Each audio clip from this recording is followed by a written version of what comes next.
papasukin? Ma'am. Guard, papasukin niyo ako. Hindi niyo ba alam saan ako nakatira sa loob? Oo nga. Ma'am, ibinilin po kayo sa amin ni Mrs. Killamor.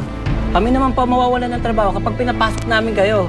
Sige na naman, sir. Maawa naman kayo. Ito kasi best friend ko yung impactita niyang biyanan. Kinuha yung mga anak niya. Sige na. Pasensya na po. Ayan yung kotse. Ayan yung kotse. Ayan na eh. Sige, bitawan mo. Papasukin niyo ako! Mama! Mama! Bumaba ka dyan! Bumaba ka dyan! Kasapin niyo ako! Umalis ka dyan. Umalis ka dyan. Huwag ka na umalis ka dyan. Mama! It's na. Mama!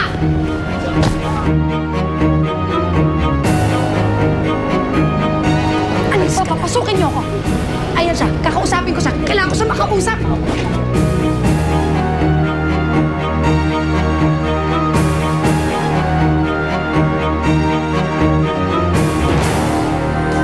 Ayoko na po sumama sa inyo.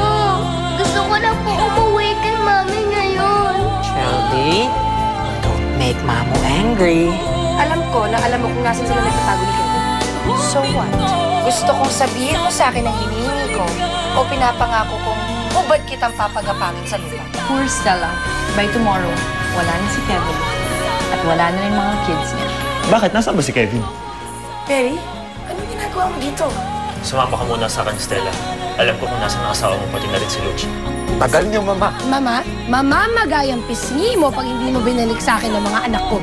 Kamusta? Naistorbo ko ba yung honeymoon yung dalawa? Hindi po ako pumapasok dyan sa isip na hindi ka na mahal ng asawa.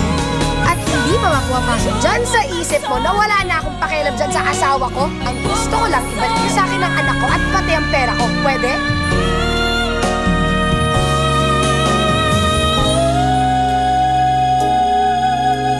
Ay,